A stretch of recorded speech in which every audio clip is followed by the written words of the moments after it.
Right, good evening. Welcome back. Hope you had a fantastic summer. If you do have a mobile, if you'd like to put it on silent, please. Thank you. Right, huge welcome to our new to us speaker, Allegedly Dave, with Why Great Britain is No Longer Great. Dave is an author, researcher, speaker, and healer, hailing from Sussex. He has active interests in free energy projects, current affairs, and health. His current book is the Human Body Owners Workshop Manual, and this is available from his website, all the W's, allegedlydave.com. Tonight's talk will be rather a jolt to some, apparently, and is part one of at least two. Please welcome Allegedly Dave. Thank you. Right, so yes, this talk is a bit of a might be a bit of a shock to some.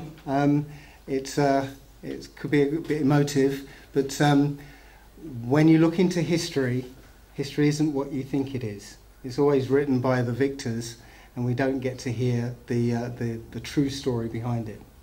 So let's get straight into it, shall we? Why Great Britain is no longer great or British. So before we start, we'll start with some foundational points. The first one is that the Old Testament is a real book of history. Okay, I've been an atheist for about 40 years. It wasn't until recently, and when I discovered the flat Earth, that it basically changed my mind, and I started looking at the Bible. And because I was always an atheist, and I never went to church or Sunday school or anything, I came at reading the Bible from a completely fresh perspective, and with the only prerequisite to reading it was that I'm going to assume that it's not a fable, and it's there's some real, it's a real story. So I read it just like that. So I found that the Old Testament is actually a book of history, and we're going to look at why that is. So the first thing is Noah's Ark was found. How many people heard about this? A few of you. Okay, cool.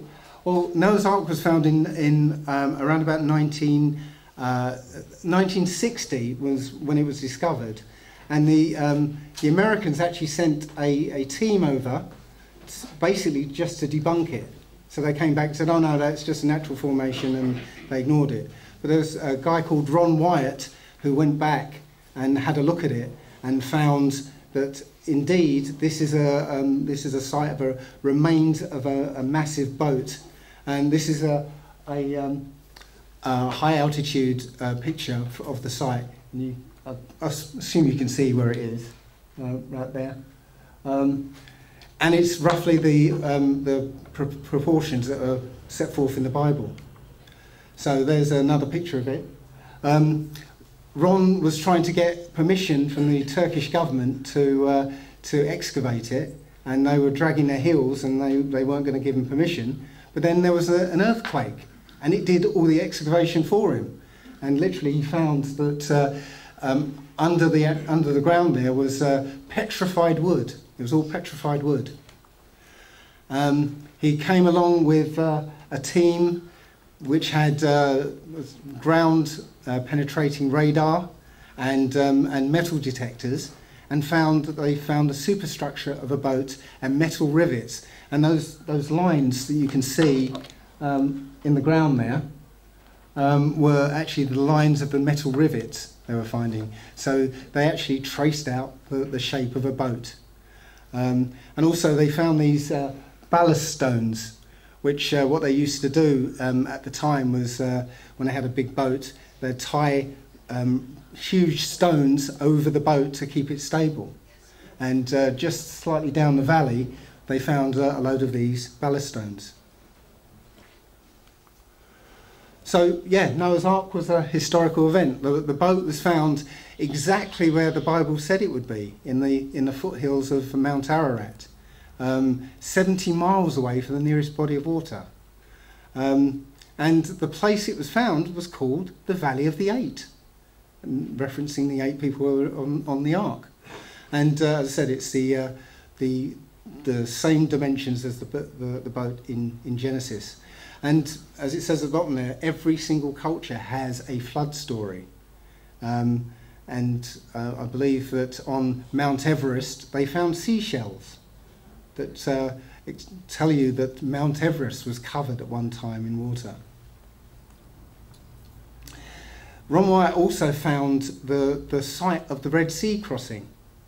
This was in 1978, and I've got a little film to show, but this is the actual crossing or the path that the Israelites took, and it's much different to the one that's been generally accepted. But he found a particular place called Nuweiba Beach was actually the actual crossing. So there was a lot of other physical evidence.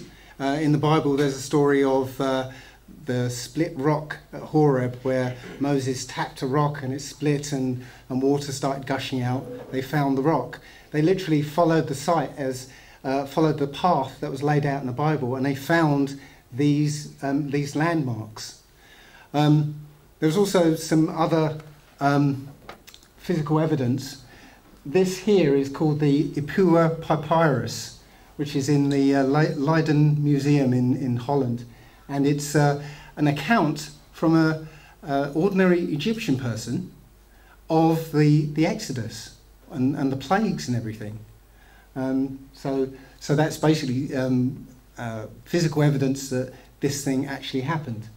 There's also this thing called the famine stele, which is an accounting of the 7 years of plenty and 7 years of famine. So physical evidence there. He also went on to find the real Mount Sinai, this burnt peak mountain, and he actually found Sodom and Gomorrah, which is very interesting because on the site, which was totally desolate, he found lots of pockmarks in the ground and in rocks. And when he broke a rock open, inside was a perfect ball of sulfur, pure sulfur. They can't actually make sulfur that pure, but the sulfur was burning as it came down, and it melted the rocks as it hit, and the melted rock actually closed over it. So you found loads and loads of these perfect balls of sulfur, preserved in the rocks. And there was also the pillar of salt was found as well, but that hasn't really been verified. I can't everything that is said as true, but yeah, the pillar of salt was found, but there's only one source of verification, and so I'm not going to really count that. So foundation point 2, the Israelites were black people. Okay, they weren't these Jewish people, and so we're going to go into why that is. So no, the Egyptians weren't white people, I'm afraid. Even though all the films that you see and all the illustrations they show white people, it's kind of obvious that the people living in northeast Africa were black people. So the biblical Israelites were black. It says that Ham, this is according to the Zondervan Bible Dictionary, Ham was the progenitor of the dark races, not the Negroes. They're separate people. But the Egyptians, Ethiopians, Libyans, Canaanites. So it's telling you there that, again, the Egyptians and what became the Africans were black people. So going through the Bible, I'm not going to go through all of these, but yeah, Joseph in the Bible was so much like an Egyptian that his own brothers didn't recognise him. So obviously he looked like an Egyptian, so the Israelites were black people.